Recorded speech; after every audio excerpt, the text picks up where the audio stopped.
Speaking of no positivity, we have a former Charlotte Hornet who did an interview earlier today, and he's pretty upset because he feels like the NBA has given up on him. So, who are you talking about? I want to ask you guys, what do you feel about it? We're talking about Jeremy Lin, former Hornet. He feels like the NBA has given up on him. He feels like he has a lot left to give. How do you feel about that specifically? And then we could kind of move on to, would you want him to come back to Charlotte? It's about 30 years old.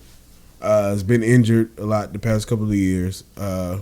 It's a point guard rich league right now, and I understand. Like, he didn't contribute anything to the Raptors winning the championship, and it's just like, to be fair, he didn't get time either, though. I mean, but maybe for good reason. I'm just throwing it out there. Maybe he's not that good no more. Right. But I mean, as far as him coming with the Hornets, back to the Hornets, I honestly wouldn't mind it as like a third point guard mentor. We know he can play some shooting guard as well. We've seen it here. I'll be okay with it for the league minimum, maybe. But I mean, I'm not beating down the door for those LOFs again. Gotcha. And for those who didn't, well, we'll do that later. Go ahead, Jamal. I feel exactly the same way. I said a couple of weeks ago.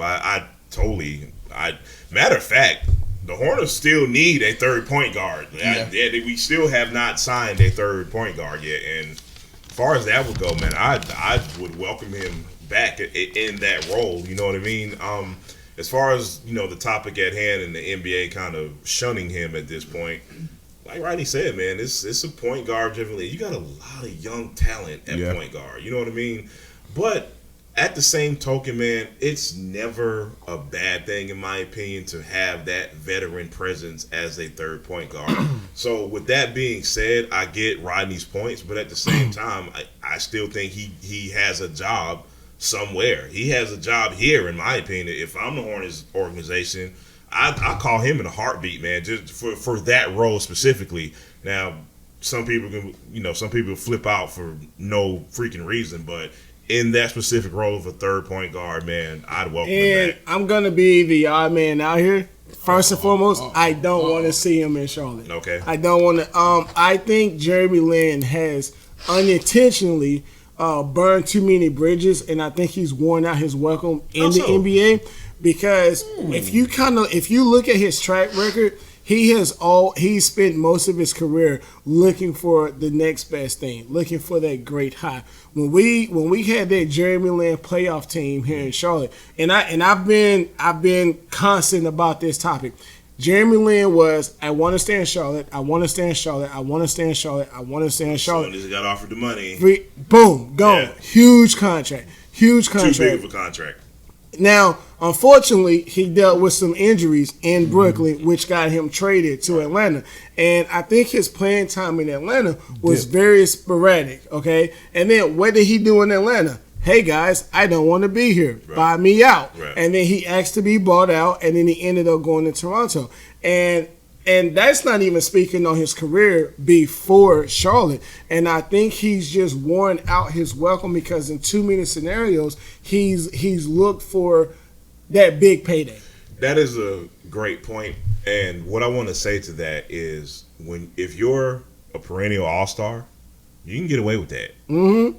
Jeremy Lin may be overselling himself a bit. Mm-hmm. That's a good point, though.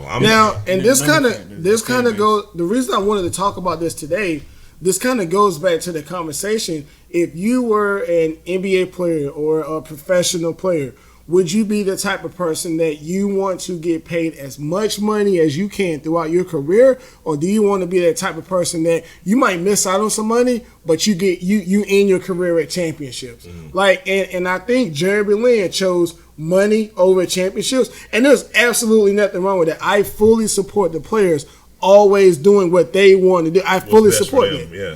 But you have to be willing to accept those consequences that may come with it. I was going to say, man, but you stole my point, dude. There's always a cost involved with doing business like that, man. Like, there's always short-term and long-term effects of whatever decision you decide to go with. And I think Jeremy Lin is now, for lack of a better term, paying for the decision of chasing the next big thing. So am I wrong for saying this? The Harvard grad outsmarted himself.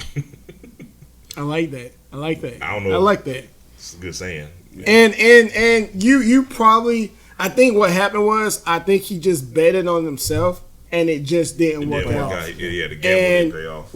What he's gonna have to do, he's gonna really have to humble himself, and he's gonna have to go to some bottom feeder of a team that has no hopes whatsoever. That's us. I want to come back here.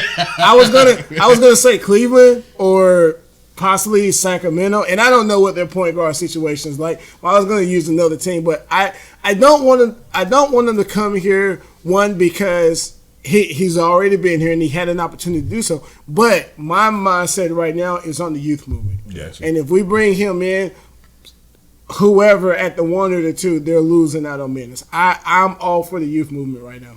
Gotcha. We still need a third point guard. I just want to throw that out there. Hey man, it's sparse out there, man. Well, let's get a third point guard who will not bring an entire demographic of fans who care nothing about the Hornets and solely just want him to get playing time. Hey man, that's cool, man. Just as long as he doesn't wear those cornrows again. We're fine.